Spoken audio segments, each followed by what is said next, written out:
Ay nako mga besh! Gawin niyo na to. Sigurado panalo. Hindi mo masasabing sobrang tamis nito. Ang masasabi mo lang, gusto ko to. Ano pa hinihintay mga besh? Gawin na at para sa pamilya mo to. At baka maamoy ng kapitbahay mo, sigurado hihingi ang mga ito. Uunahin ko na mga besh ang pagluluto ng ating tapioca pearl. So mag-iinit muna ako dyan ng tubig na mainit. At kapag kumukulo na ay patayin ang apoy at ilagay na ang ating tapioca pearl at i-rest natin ng 15 minutes. At pagkatapos ng mga besh, isalang ulit natin sa apoy at halu-haluin lang ng bahagya at ito ay pakuluan natin ng 20 to 25 minutes. At pag ganyan na nga mga besh ang nakikita nyo, sigurado na naluto na ang tapioca. Gumamit tayo dito mga besh ng strainer para masala natin yung ating tapioca at mawala yung tubig. At kapag malamig na mga besh, lalagyan ko ngayon ng malamig na tubig para hindi magdikit-dikit yung ating tapioca pearl. Sa sobrang sweet, laging magkadikit, mapapasana all ka na lang talaga. At pagkatapos mga besh, gamit ang strainer, tanggalin ang tubig at hindi na siya gaanong madikit. At gagamitan niya natin ng mga ito. Itong mga ito mga besh, ang magbabalanse ng tamis dun sa ating gagawin. Kaya wala tayong sugar na ilalagay dito. At syempre kakailanganin din natin ng crushed graham. At itong ating mga hinog na mangga. At yung ating all-purpose cream at condensed milk. At itong ating cream mga besh ay chilled overnight po yan. Kaya ganyang medyo buo po sila. At idinagdag ko nga po dito yung natirang kalahati na ginamit ko sa aking pagluluto.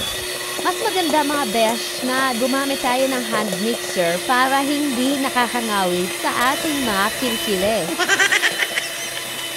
Pero kung wala namang hand mixer, pwede naman. Basta matyaga ka lang. Nag-add nga pala ako mga besh dito ng 2 tablespoon condensed milk. At kapag nakita nyo nag-double size na mga besh, okay na yan. Ita-transfer ko na to mga besh sa isang container at palalamigin sa ref for 3 hours. At next na natin mga besh, yung ating chocolate syrup. Ibang brand ang ginamit ko dito mga besh at chilled yan overnight. Pero okay lang kasi matutunaw din yan.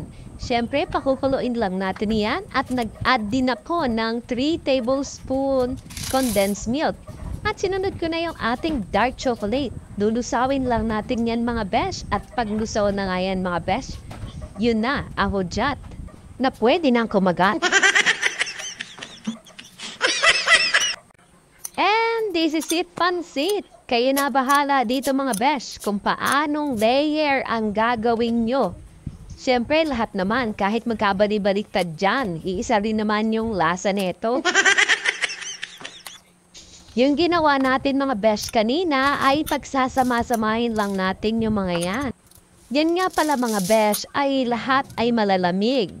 Doon lang sa 3 ingredients natin hindi. Yung sprinkles, nips at yung ating crushed graham.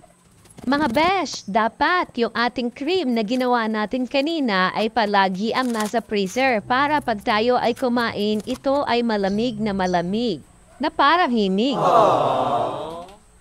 Dito nga ay 3 beses akong nag-try ng iba't ibang layer nitong ating ginawang masarap na merienda. Lahat naman ay pasok na pasok sa panlasa. Promise ko sa inyo mga besh, walang umay talaga. Hahanap-hanapin nyo sa tuwi-tuwi na. Kaya't hindi ka natitigim pa sa iba dahil magiging kontento ka sa isa. Oops!